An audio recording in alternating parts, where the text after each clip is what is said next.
Perjanjian Giyanti. Perjanjian Giyanti merupakan penyebab terjadinya kerajaan Islam terakhir di Jawa, yaitu Mataram Islam. Mataram Islam terpecah menjadi dua wilayah. Kali ini JNS TV tengah berada di lokasi yang pada saat itu sekitar 250 tahun yang lalu dipakai untuk perjanjian Giyanti. Ada di desa Kerten, masuk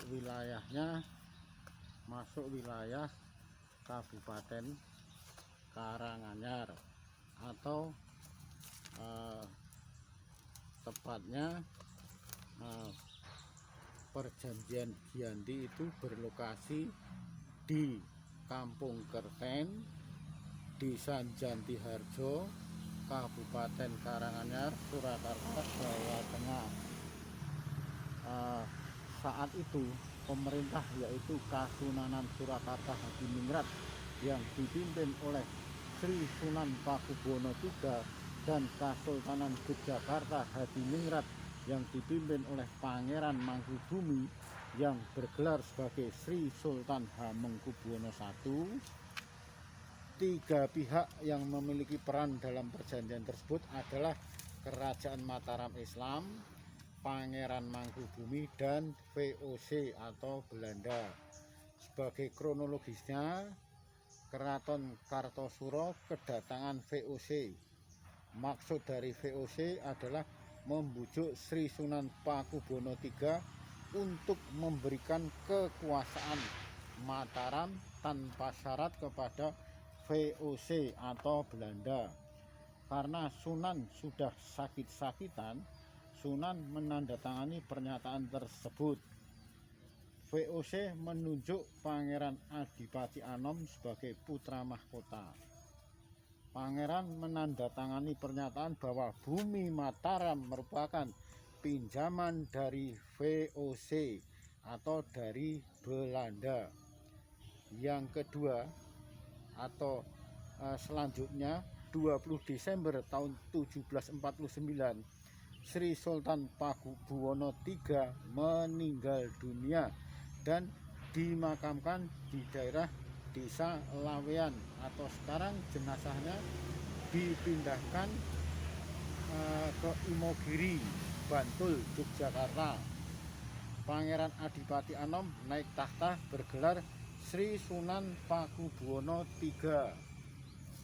Sementara itu, konflik antara Pangeran Mangkubumi dan Raden Mas Said melawan VOC masih berkobar. Selanjutnya, Gubernur VOC untuk Jawa Tengah, yaitu Harting, turun tangan menyikapi konflik yang tengah terjadi pada saat itu.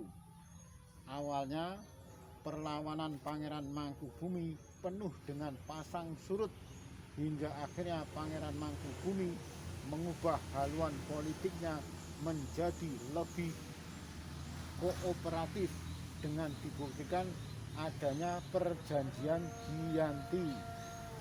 Sebelum diketahui oleh para raja, berkumpul di Sambung Macan, Sragen, membahas perjanjian yang akan dilaksanakan.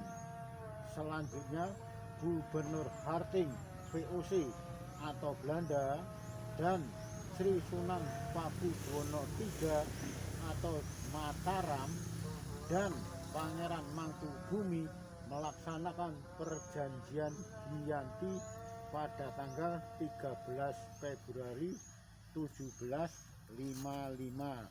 Di sini, dengan adanya perjanjian Giyanti, yang diuntungkan pastinya adalah pihak VOC atau pihak Belanda. Dari dua raja tersebut pastinya cukup dirugikan keberadaannya. Nah, selanjutnya yang jelas-jelas dengan adanya pecah 2 Mataram Yogyakarta menjadikan keuntungan tersendiri bagi pihak VOC. Perjanjian yang saat itu pada 13 Februari 1755 Giyanti diambil dari lokasi perjanjian yang ada di Desa Janti atau Ianti, karena lafal Belanda tidak bisa mengucapkan Ianti, maka dijadikan lafal menjadi Giyanti. Ini ada di Desa Kerten, Jantiarjo, Karanganyar, Surakarta, Jawa Tengah. Mataram, akhir Mataram, secara de facto dan de jure 3 tokoh perang saudara berakhir dengan perjanjian Giyanti. 3 tokoh tersebut yang jelas Pakubuwono II, Mangkubumi, Mas Said Sambernyawa, atau dengan VOC. Di sini jelas kesepakatan Belanda VOC menjadikan yang menang, keduanya pastinya dirugikan.